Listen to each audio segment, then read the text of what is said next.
Teknik berikutnya yaitu masalah. Untuk masalah dan solusi itu kita ambil contoh. Misalkan di sini saya mencontohkan tentang kenakalan remaja. Kenapa remaja sekarang berbeda atau dibilang nakal? Kalau zaman dulu mungkin kenakalan remaja kita tahu remaja itu merokok, kemudian minum minuman keras, alkohol, pakai narkoba, pil koplo dan sebagainya. Itu zaman-zaman dulu.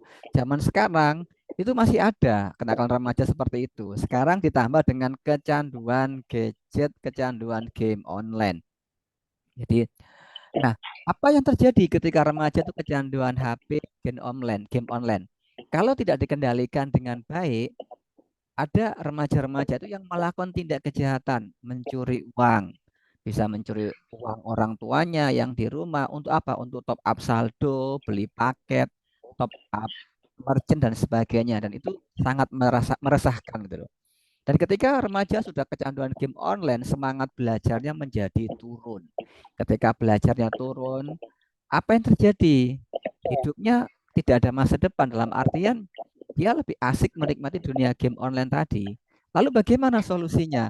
Solusinya satu, ada beberapa langkah yang bisa kita lakukan. Yang pertama, yaitu pembekalan sejak anak-anak masih kecil, masih di usia SD, SMP itu kita bekali dengan apa? Pendidikan agama yang baik, budi pekerti yang luhur, lingkungan-lingkungan yang mendukung anak-anak remaja lebih aktif, dan berikutnya yang kedua adalah bagaimana orang tua menjadi orang-orang tua yang kreatif, menjadi orang tua yang menarik, yang asik dibandingkan game atau gadget tadi. Solusi yang lain yang kami tangani adalah ketika ada anak-anak atau remaja yang sudah kecanduan game online, merokok, judi online dan sebagainya, itu kita bantu mereka dengan main programming, yaitu melakukan apa? Dengan melakukan hipnoterapi. Sebulan yang lalu kami dapat klien seorang ibu dari Salatiga menceritakan anaknya yang kecanduan game online. Dan kalau game online sekarang itu yang terjadi apa? Kalau hanya sekedar nonton YouTube dan sebagainya, no problem. Yang jadi masalah adalah ketika dia mabar main bareng dengan orang-orang lain dan kita tidak tahu mereka tuh main dengan siapa. Mereka akan mencontoh kata-kata yang keluar, yang kasar, memaki, menghina, dan kata-kata kotor yang semuanya itu meresahkan orang tua. Dan itu adalah efek dari online, YouTube, dan game online. Jadi solusinya kembali kepada kita. Nah, itu adalah contoh teman bagaimana kita membuat sebuah contoh masalah dan solusi.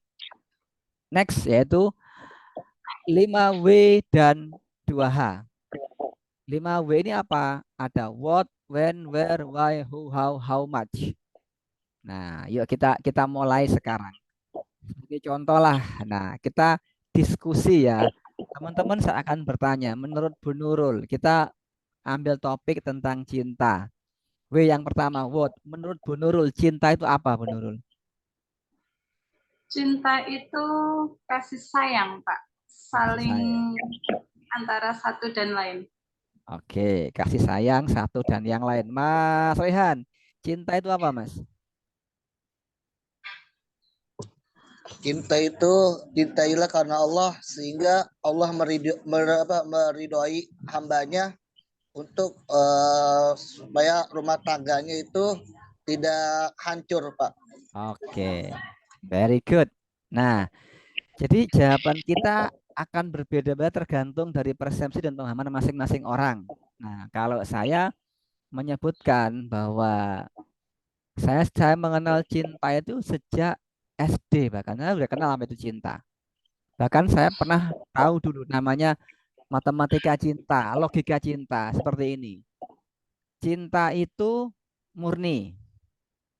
Murni itu emas. Emas itu kuning. Kuning itu yang dikali itu loh yang hanyut sama air.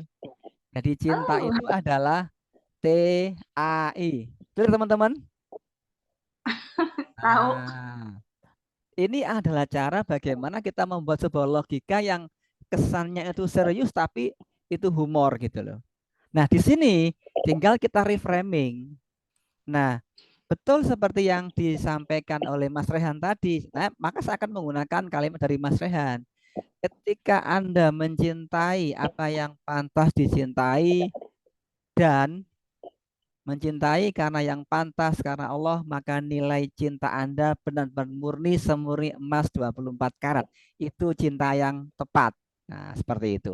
Tetapi ketika cinta Anda salah atau mencintai apa yang tidak pantas dicintai, maka nilai Anda cintanya adalah TAI. Clear teman-teman? Ya. Nah, itu what baru what. When sekarang. Kapan?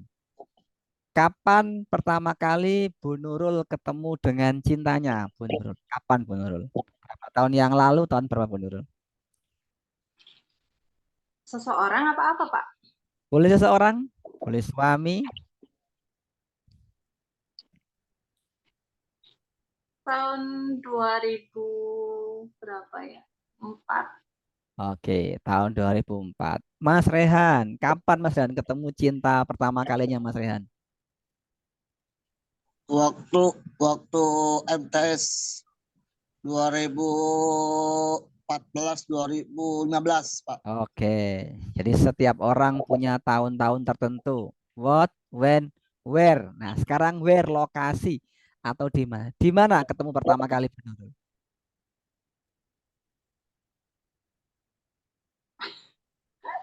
Di sekolah Pak. Oke, di sekolah. Mas Rehan di mana? Di pondok pesantren Pak.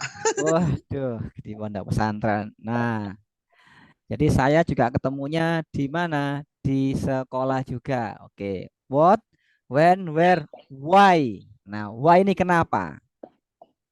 Kenapa Bu Nurul sampai suka sama seseorang itu? Apa alasannya? Apa yang jadi alasan Bu Nurul? Why? Ya perhatian Pak. Oke, perhatian. Dia baik. Kalau Apalagi Bu? pas lagi segalanya Pak. Oke, Mas Rehan, kenapa Mas Rehan kok tiba-tiba bisa jatuh cinta sama dia di MTS kelas tahun 2014-15 tadi Mas Rehan? Ya karena tuh dia berlebihan Pak soalnya Pak. Kasih Oh, sayang tuh ke saya berlebihan. oke, Sehingga saya menarik kepada dia gitu. oke, very good. What, when, where, why, who? Dianya siapa? Nah, siapanya dia tidak usah disebutkan, ini rahasia masing-masing ya. What, when, where, why, who, how much, bagaimana, dan berapa banyak dan sebagainya. Cukup ya, itu sebagai contoh bagaimana kita menerapkan 5W plus 2H dalam public speaking. Nah, sekarang kita akan terapkan namanya plus minus. Nah, plus minus apa? Sebagai contoh, saya mencontohkan plus minus dari internet. Jadi internet itu ada plusnya, kita bisa mengakses informasi dengan sangat cepat. Cari informasi apapun, butuh apapun, tanya ke internet, kita dapat jawaban. Minusnya apa? Tidak semua yang ada di internet itu baik atau bagus. Nah, sekarang saya minta Bu Nurul menjelaskan tentang plus minusnya menjadi ibu rumah tangga. Apa Bu Nurul? Silakan Bu Nurul. Banyak Pak. Silakan. Dari plusnya dulu, baru minusnya Bu Nurul. Oh iya, plusnya itu sebagai rumah tangga itu banyak bahagia karena sudah mempunyai seorang anak, punya rumah tangga yang sempurna, dikatakan kan sempurna, anak Oke. sehat, rajin, semua menurut alhamdulillah di pesantren, sama yang satu di rumah masih. Dan minusnya itu kalau sebagai seorang rumah tangga ya kalau kebutuhan banyak nggak pegang duit paling. Oke. Itu